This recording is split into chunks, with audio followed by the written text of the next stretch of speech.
So when you started putting events together, did you like the first one was the kid's birthday party? Mm-hmm. But when you seen the turnout and the numbers that you had from that, was it something where you were like, I want to do something bigger? And did you go like right off the diving board and right into it? Or did you take your time building it up and getting to the GOTA versus the World Series? Well, so God of versus the World was always probably an idea Yeah.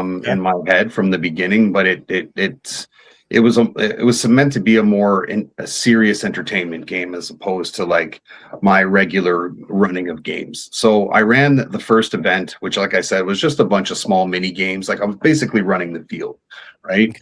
And so I did that for probably, I want to say 6 months.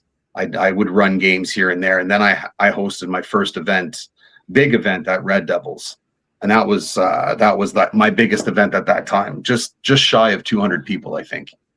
Damn. Yeah, it was a huge game. It was a huge game. I was very, very surprised of the support and the turnout. A bunch of people who hadn't played in years had come out for this game. It was actually, it's still to this day one of my favorites. It was such a great crowd too, and all that stuff. But then, yeah, so I did that. That was Wasteland, Apocalyptic Wasteland. And then I did that same year, I did Wasteland 2 and I did Wasteland 3. After that year, I just continued on with the events and I kept changing, the game mode a little bit. I would learn, what people liked and things they disliked, right? I always try new stuff. So learning is good. Yeah, well, forever evolving, man. You have to in this game. Have to. Yeah. Because if it gets boring, people ain't gonna want to play.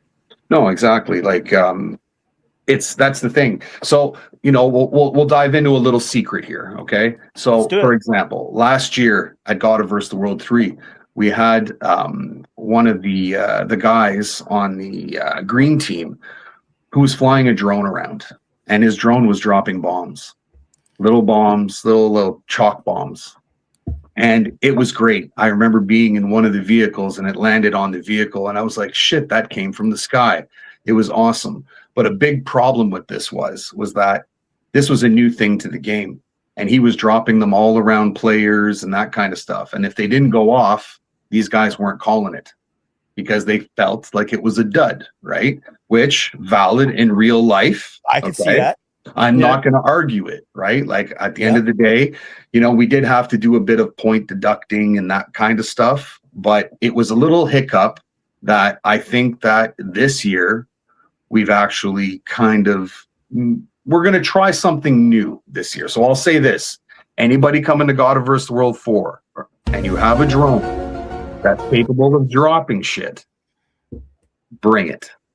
That's all I'm going to say. There will be targets. Oh, so is there a limited amount of drones per team, or is this because I guess you don't want too many up as many more drones, right? So we still have our rules in place where a drone has to be up for 15 minutes and then has to come back, and it's only by the commander is the only one who can say when they go up.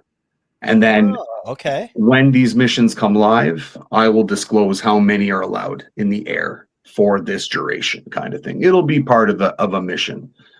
Okay. Several missions. So I'm trying to include drone warfare now.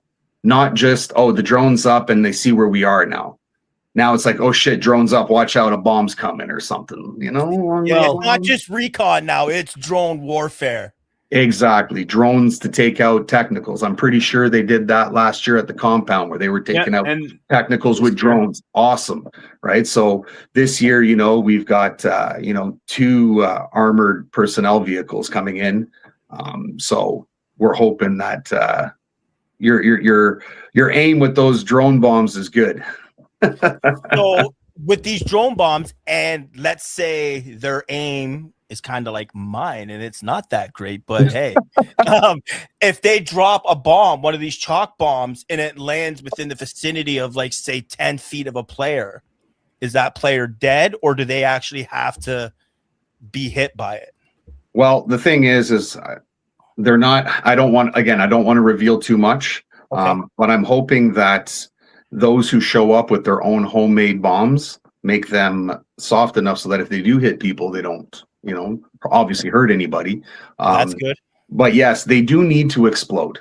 I do want to keep it real. So if I throw a tagging grenade and it doesn't go off, well, guess what? Nobody's calling it. I have to clear the room now.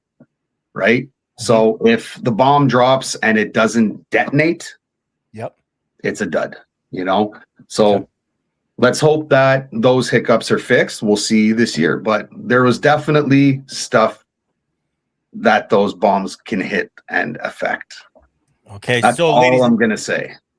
Okay, so ladies and gentlemen, make sure you go do a few test runs with your drones first if you plan on bringing them to GOTA vs. the World 4, because you don't want to waste any of that battery time of your drones flying around. You have 15 minutes to get done what you need to get done at a time. So definitely make sure it's like dialing in your kit, right? That's part of your kit. Exactly. That's part of you. So make sure get your practice on.